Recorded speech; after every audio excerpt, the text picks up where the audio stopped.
Hi అండి. Hello. నమస్తే. గత 2 రోజుల నుంచి కూడా బంగాళాఖాతంలో ఏర్పడిన అల్పపీడన ప్రభావం కారణంగా ఆహ్, తమిళనాడు కావచ్చు, లేదంటే రాష్ట్ర వ్యాప్తంగా కూడా చాలా ప్రాంతాల్లో విస్తారంగా వర్షాలు కురుస్తున్నాయి.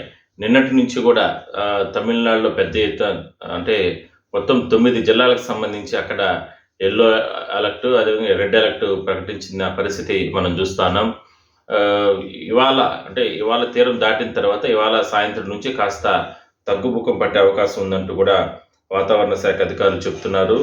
అయితే చిత్తూరు జిల్లాలో ప్రధానంగా ఏపీలో ఒక 4, 5 జిల్లాలకు ఈ ఈ తుఫాను ప్రభావం చాలా తీవ్రంగా ఉంది. ఇప్పటికే తిరుపతి కావచ్చు, చిత్తూరు కావచ్చు, ఇట్లా కొన్ని నియోజకవర్గాల్లో, మండలాలు కావచ్చు, ఇట్లా ప్రాంతాల్లో పెద్ద ఎత్తున వాగులు, వంకలు ఉప్పొంగి ప్రవహిస్తూ ఉన్నాయి. ఆ చెరువులకు గండ్లు కూడా పడడం జరిగింది. చంద్రగిరి కాన్స్టిట్యున్సీలో కొన్ని ప్రాంతాల్లో చెరువులకు గండ్లు పడిన నేపథ్యంలో అక్కడ ఉన్నటువంటి ఎమ్మెల్యే, ప్రతిపక్ష పార్టీ నేతలు వీళ్ళందరూ కూడా పెద్ద ఎత్తున లోతట్టు ప్రాంతాల్లోకి వెళ్ళి అక్కడ వాళ్ళకందరికీ కూడా సహాయ చర్యలు చేయడానికి సిద్ధమవడం జరిగింది. అయితే తిరుమలకి వెళ్ళేటటువంటి ఘాట్ రోడ్లలో కూడా పెద్ద ఎత్తున బండరాలు విరిగిపడుతున్నాయి. దానికి సంబంధించినటువంటి విజువల్స్ కూడా మీకు చూపిస్తాను, చూడొచ్చు. తిరుమల ఘాట్ రోడ్లో బండరాలు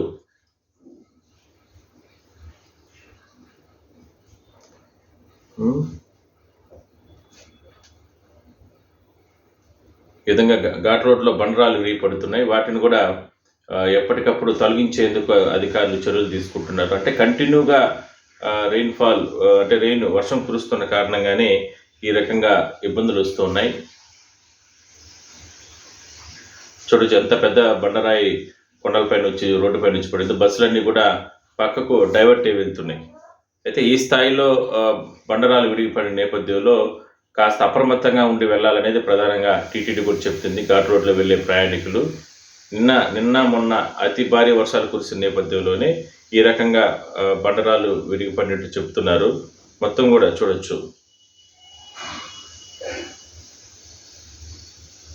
రెండవ ఘాట్ రోడ్లో హరిణి వద్ద ఈ రకంగా బండరాళ్ళు రోడ్లపైకి వచ్చి పడడం జరిగింది. అయితే ఇంత వర్షం పడుతుందని ఎవరు కూడా ఊహించలేదు. అయితే కంటిన్యూగా వర్షం కురిసే కారణంగానే ఈ రకమైన ఇబ్బంది రావడం జరిగింది. అయితే ఇవాళ ప్రభుత్వ, ప్రైవేటు పాఠశాలలు కూడా ఇవాళ ప్రభుత్వం ఇక్కడ కలెక్టర్ కావచ్చు, వీళ్ళందరూ కూడా సెలవులు ప్రకటించడం జరిగింది. ఎటువంటి ఇబ్బందులు ఇచ్చే అవకాశం ఉన్న నేపథ్యంలోనే, ఎందుకంటే ఈ చెరువులు ఇవన్నీ కూడా తెగిపడుతున్నాయి కాబట్టి విద్యార్థులు, పిల్లలకి ఎవరికి కూడా ఇబ్బంది లేకుండా ఉండడానికి ఈ రకంగా చర్యలు తీసుకోవడం జరిగింది. అయితే ఘాట్ రోడ్లో పరిస్థితి ఎలా ఉంటే, ఇంకా చుట్టుపక్కల ప్రాంతాల్లో తిరుపతి అవుట్స్కర్ట్స్లో ఇలాంటి ప్రాంతాల్లో పెద్ద ఎత్తున వర్షాలు భారీగానే కురుస్తాయి. ఇవాళ కూడా చాలా డేంజర్ జోన్గానే మనం చెప్పుకోవచ్చు. వర్షం తగ్గుముఖం పట్టిన తర్వాత దాని ప్రభావం మననే ఎక్కువ ఉంటుంది. ఎందుకంటే కంటిన్యూగా 2 రోజుల పాటు కురిసిన వర్షాల కారణంగా ఆ వాటర్ అంతా, వర్షపు నీరంతా కూడా లోతట్టు ప్రాంతాలకు పెద్ద ఎత్తున వస్తాయి.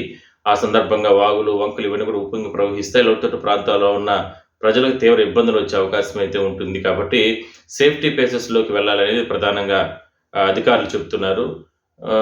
ప్రభుత్వ ఆదేశాల ప్రకారం ఇవాళ నిన్న ఆల్రెడీ లీవ్ ఇచ్చారు. అయితే ఇవాళ కూడా ప్రభుత్వ పాఠశాలలు, ప్రైవేట్ పాఠశాలలు, అంగన్వాడీ కేంద్రాలకు కూడా కలెక్టర్ ఆదేశాల ప్రకారం అన్నమయ్య జిల్లాకు సంబంధించి కావచ్చు, లేదా అదేవిధంగా చిత్తూరు, తిరుపతి, నెల్లూరు జిల్లాలు మొత్తం కూడా పూర్తి స్థాయిలో కూడా పాఠశాలలకు కూడా సెలవు ఇవాళ ఒక్కరోజు మాత్రం ప్రకటించడం జరిగింది. అయితే కొన్ని పాఠశాలల్లో విద్యార్థులకి పరీక్షలు ఉన్నాయి. ఆ పరీక్షలు అనే దాన్ని ఇంకొక రోజుకి పోస్ట్పోన్ చేసినట్లు కూడా తెలుస్తుంది. సో అందరూ కూడా అలర్ట్గా ఉండండి.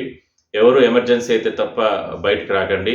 ముఖ్యంగా ప్రధానంగా చిన్నపిల్లల్ని ఎవరిని కూడా బయటికి పంపకండి. ఎందుకంటే డ్రైనేజీలు ఇవన్నీ కూడా ఉప్పొంగి ప్రవహిస్తూ ఉంటాయి. టక్కని పిల్లలకు తెలియక టక్కనే చూడాలని, వాటరు ఫ్లోగా వెళ్తూ ఉంటుంది కాబట్టి దాన్ని చూడాలని చెప్పి తొంగి చూడడం కానీ, లేదంటే వాటర్ ఎంత లోతు ఉంది అని చెప్పి వాళ్ళు దాంట్లో దిగడం, కాళ్ళు పెట్టడం కానీ ఇట్లాంటివన్నీ చేస్తూ ఉంటారు. ప్రధానంగా చెరువులు, లేదంటే ఇట్లా వంకలు ఇవన్నీ కూడా వెళ్ళే చోట కూడా ఆ వాటర్ వెళ్ళే సందర్భంలో పిల్లలు చేపలు పట్టాలని, ఇలాంటి రకరకాల యాక్టివిటీస్ తెలియదు కదా వాళ్ళకి, కాబట్టి అలాంటివి చేస్తూ ఉంటారు. బట్ ఎవరిని, పిల్లల్ని మాత్రం ఇళ్ళకే పరిమితం చేసుకుని ఎవరిని కూడా బయట ప్రాంతాలకి ఈ 2 రోజులు మాత్రం ఎక్కువగా పంపకండి అనేది ప్రధానంగా అధికారులు చెబుతున్నారు.